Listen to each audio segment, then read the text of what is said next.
Okay, this is MMA with Mike Kent, Halifax fighter Mike Kent, getting ready for Extreme Cage Combat 13 next weekend in Halifax, Nova Scotia. Mike, I just spent the past couple hours here watching you and your Team Titans teammates go through a really hard training session. You just told me right now that you've basically built up to this point where you're so exhausted and spent right now. Tell me how you're feeling and what the training camp was like for next weekend. It was good. I actually came into this camp quite a bit heavier because I had a 3-month layoff, so a lot of it was dieting, and when you diet it takes a little more away from your training session. So it's been a tough month for sure, but I'm ready. I'm in just as good shape as I've been for any fight, but at this point I'm pretty worn down and looking forward to a few nice rest days before the fight for sure, but ready to go.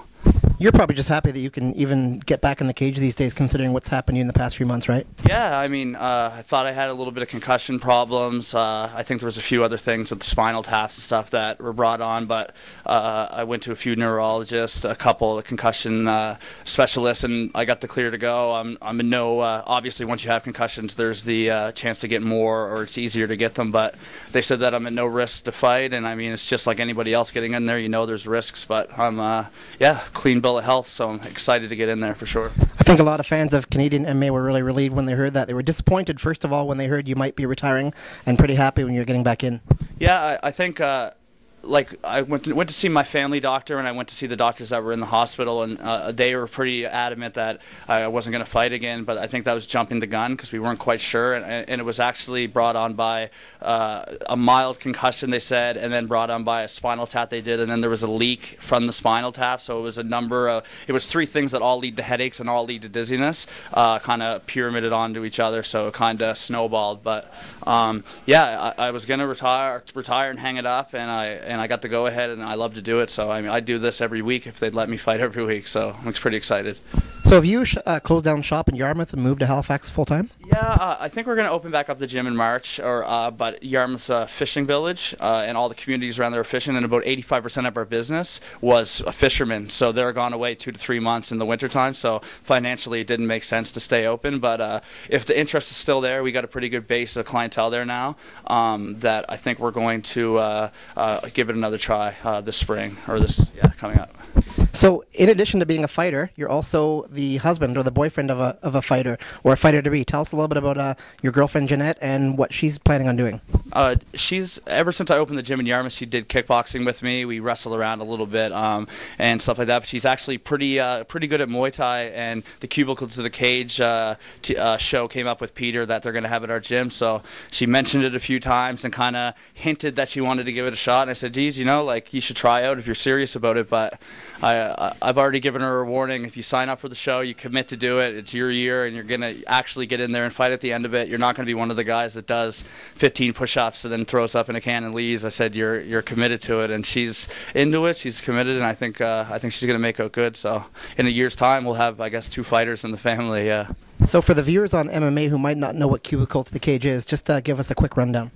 Basically, it's taking people that aren't accustomed to fighting. They don't have any real martial arts background. They might have wrestled a little bit in high school, or they might have done karate or something. That doesn't matter. But basically, it's taking normal, everyday people that aren't in shape. You don't have to have any experience whatsoever, and training them for a year, putting them through our regiments, putting them through our workouts, dieting, and basically just way of life. And then in a year's time, working your way up to a professional fight. So you're going to fight a guy or a girl that's not in the gym, that's actually another fighter from a different gym. And so, I mean, the countdown's on for these people now that have decided to take on. It's a big commitment, and especially 10 months is definitely enough time if you put the work in. But I mean, it's going to be an interesting year for all of them for sure. A bunch of them were here tonight watching the Titans guys do your final training. Do you think maybe it was a bit of an eye-opener for them?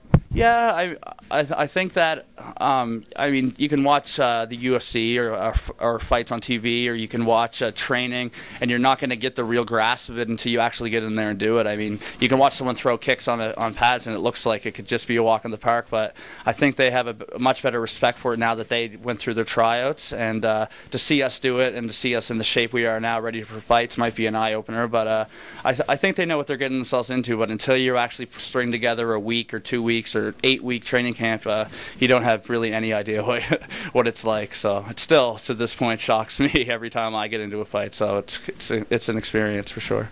Speaking of you getting in a fight, that's exactly what's going to happen next week, and you're fighting Chester Post. Tell me what you know about him. I know that he's a gritty guy. He's a tough guy.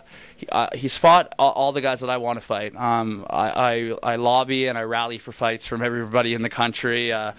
2 days notice, I'll tell someone, oh, I see someone drops out or gets hurt. I call up the promoter right away. I'll take the fight, and it never seems to pan out. I've had some commitments that just the cards got canceled or the fight never happened. So Chester was good enough to take the fight on 3 weeks' notice. I know he doesn't have the best win-loss ratio, but he's fought David Loiseau, Corey McDonald, Jason McDonald. Like, he's fought all the 185ers that I want to fight at middleweight in Canada. He's got an experience. He's got 4 times the fights that I have. So I think it's a step in the right direction, and I think he could be the toughest guy I fought just because he has that experience. I fought mostly guys from New Brunswick that are tough, gritty brawlers, and I think maybe he might bring a different angle to the fight. So I'm going to take him more serious than I have anybody. So.